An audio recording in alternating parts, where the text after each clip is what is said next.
Hello, the second talk in this series, and I hope you had a good week. Again, the subject is money and how we can manage our money in this financial time, in the way the economy is with inflation, etc., and rising costs of living. How do we do it as property investors?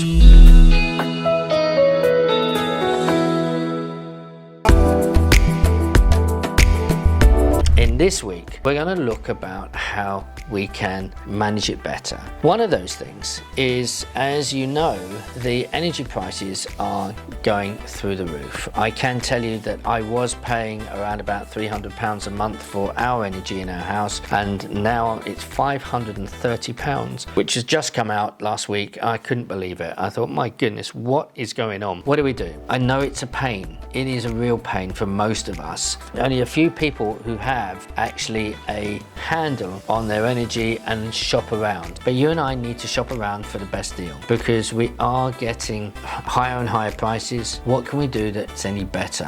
Now, I understand that there's a standing rate, which they do, and then there's a unit rate. And some of them, to confuse us, I can tell you now, they put a higher standing rate and a cheaper use rate and vice versa. And they do want to almost, confuse us with that science. It's not too bad. If you go back 2 or 3 bills, start to work out what you're using. It's difficult through where you come summer, now you're coming into the winter, but if you can look back and now you can start to understand what you're actually paying for the amount of electricity on a daily use, and that will give you a better understanding. Some of you have smart meters. That's a good idea to go get those, and so you can start to record and think, okay, this is my usage, who is giving me the best price, and to shop around. You do that on gas and electric. But it's not just that. You want to carry on and do more. So your internet, if you are having internet, then have a look. Do you need to get a better package? Are there people out there giving you the same for less money? It takes a bit of time, but once you've done it and you fix it for a period of time, for the next year, 18 months or 2 years,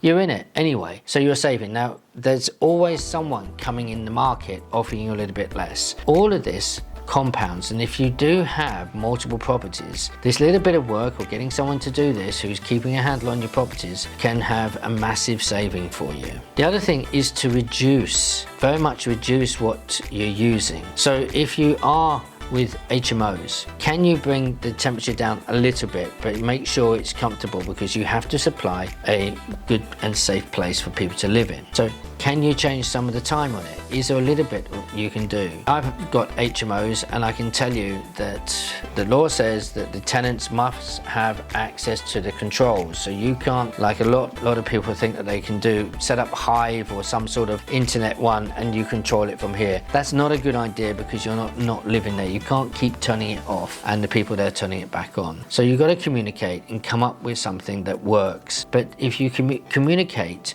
with who's in the house. Now, sometimes, and this is about managing, you'll have a house of your occupiers in an HMO. Some are working day shifts, some are working night shifts. So if you've got a few HMOs, why not get to a place where you can get anyone who's working night shifts into one house and day shifts into the other, and then you can manage your heating and your electric in a much better way, which becomes more profitable for you. So again, it's a bit of work and a bit of foresight to do this. Anything else that you can start to reduce is invaluable to you. Do you need to upgrade a boiler? Do you need to upgrade if you have heaters? Do you need to upgrade them? And the reason I mention electric heating system is that in 2025, and it's going to change again, they're looking for the EPC rating to be down to D.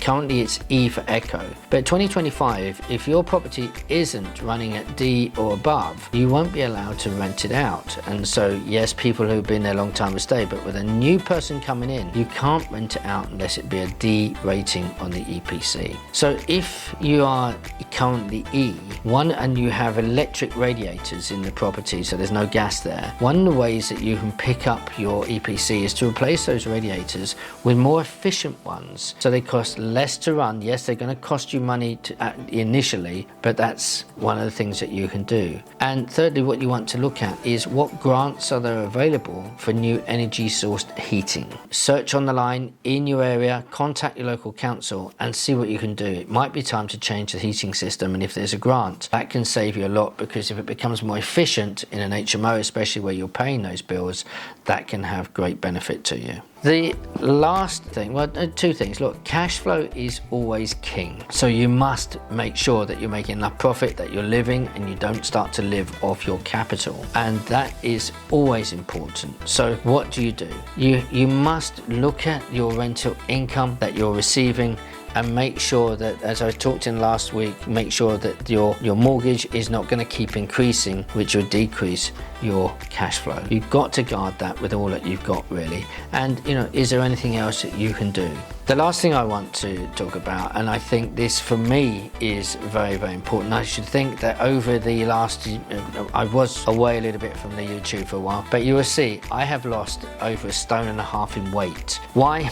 Well, because I want to live longer, I want to be healthier, I want to have more energy, and I want to be more productive in what I do and be better at business. So one of those things is that I eat better, I'm in the gym, and those two things help me become more productive and better at doing the things I need to be doing. So that alone has helped me save, and we don't eat much sugar anymore. So I can tell you, for my breakfast I have yogurt, fruit, and a few nuts, and so I'm eating very, very healthy. Feel better, you make better decisions. But when I go out, I have a cup of tea, there's no cake there, and obviously without even thinking, I am saving money, because, and I did a small calculation, every time I would have a cup of tea, it would be chocolate, biscuits and things like this, and if we go out, cake, the odd sweet and stuff like that. And I can hear some of you saying, Trevor, if you join a gym, it's very expensive. Yes, it is, but if you do it in the right way, and I know what I'm saving, I'm not looking to save, by the way, but what I've saved on coming away from sugar and from alcohol, I'm not a big drinker, but and from alcohol for a period of time, not only am I losing weight and getting